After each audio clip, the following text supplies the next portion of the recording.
Development Fund in Mongolia so far. Yes, the Futures Fund. And another is the reinvestment in infrastructure, the capital investment in infrastructure of the country to spread It's one of the access. ingredients which must. Yes. We talk about infrastructure, solid infrastructure that touches every home possibly, or every place where many people live. Absolutely.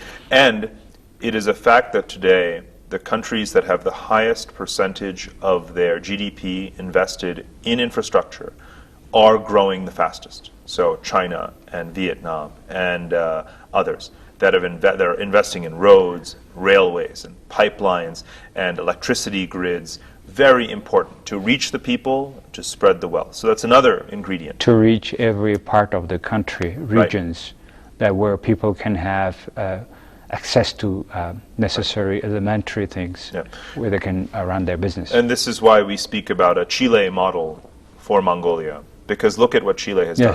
Very vast country, very dispersed population, very rugged terrain, long and of course lots of copper. Yes. And very small similar. population, 5 million people.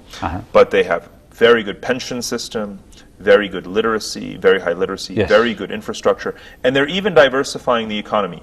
Wine, information technology, fisheries, tourism. So there is a very good model. Chile is a role model for all of Latin America. It's also a role model for Mongolia as well. That's what we see. So the second is infrastructure.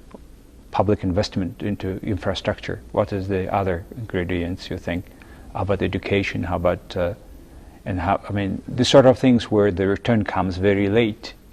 Yes, but that is why one is saving the money and spending it in a strategic way, so that also, of course, you want to avoid inflation, for example. So this in this country now, our ruling parties give cash to people.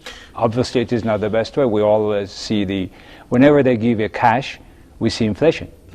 There's a lot of countries, though, such as Brazil, where cash transfers are being done, but in a limited volume, and they're earmarked. So the spending should be on food. The spending should be on education. These are the essential things. How would you control that? What for their spending? Well, they're given vouchers, for example. So in Brazil, not they do cash, vouchers. Cash which is, the cash voucher to be used for particular They things. are earmarked, yes, absolutely. And then gradually there is research that shows that you train, you condition, you wean people towards making those same decisions themselves. And in Brazil, that is also happening. And countries are copying that model.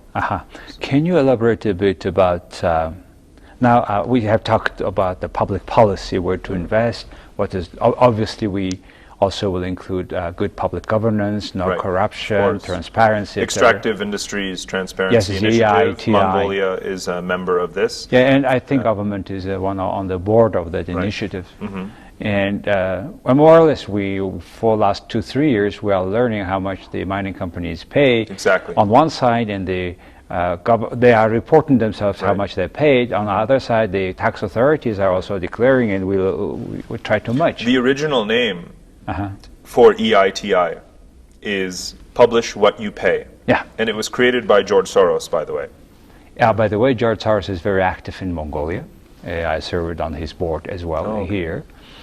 And I think it is one of the philanthropists who made a substantial difference in this country in terms of democracy, human rights, and we are very much thankful to him for that. And it's we are part of the CIT.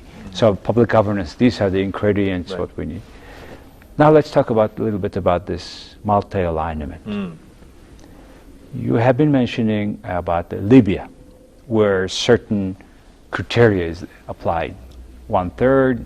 Could you elaborate a bit about that? Yeah, I call it the rule of 1/3. Okay. The rule of 1/3 states that, again, a smart second world country with natural resources would allocate production sharing agreements. 1/3 to North America, Canada, USA. 1/3 to Europe. 1/3 to Asia. And Asia usually means a combination of China and Malaysia and India, maybe. So Libya does this. And what you find in this rule of 1/3, it applies to Africa. The United States and Europe used to dominate foreign investment. Europe would dominate imports from Africa.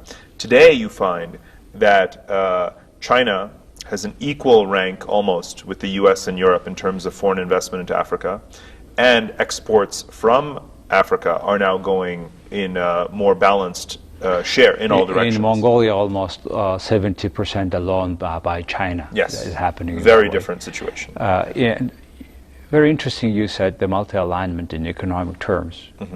We have coined also a policy, also known as a third neighbor policy, and we call all major powers, including U.S., Japan, Germany, other European countries, as a third neighbors, because we have two neighbors.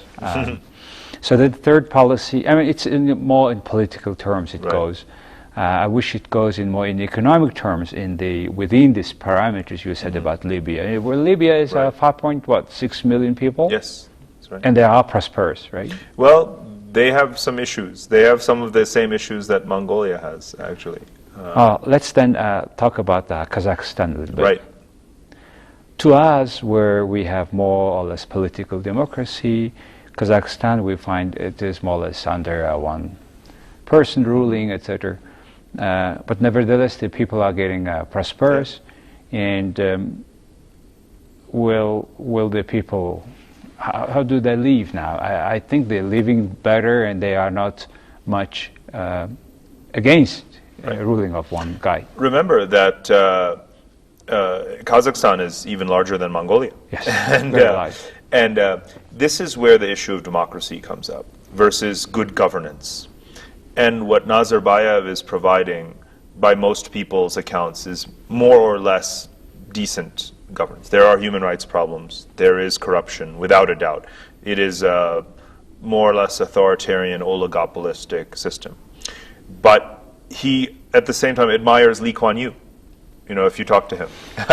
Everyone admires Lee Kuan Yew is advisor to Nazarbayev almost from the beginning. See? He is, exactly. And I think he's doing successfully what Lee Kuan Yew made in Singapore. I think the key thing is, you know, people want results, though. And the thing is, he's delivering these results. So whether or not he is a democratic leader is, for many people, less important. And that's why you're saying that people more or less go along. Well, I like this one. I mean, whatever is there, but if the result is there, the people don't mind. Yeah. Well, initially. Initially. But to a certain level, that everybody has a food, roof, and that's what is missing substantially here. And that's why we are looking for a better pattern or better structure of governance and economy, and we keep going here and there, but we have not yet found. And the major reason is we don't have results. Yeah. Multi-party democracy, like Mongolia or like India, can be very inefficient.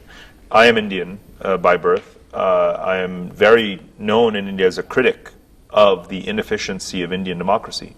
The very poor, and it's unforgivable. The same as the Filipinos. Yes. So if you look at Asia, what are the fast-growing countries that people are admiring? Singapore, Malaysia, Vietnam, China. These are the non-democracies. Yes. Now let's look at the ones where there's a political crisis every week. Indonesia, Philippines, Thailand, democracies.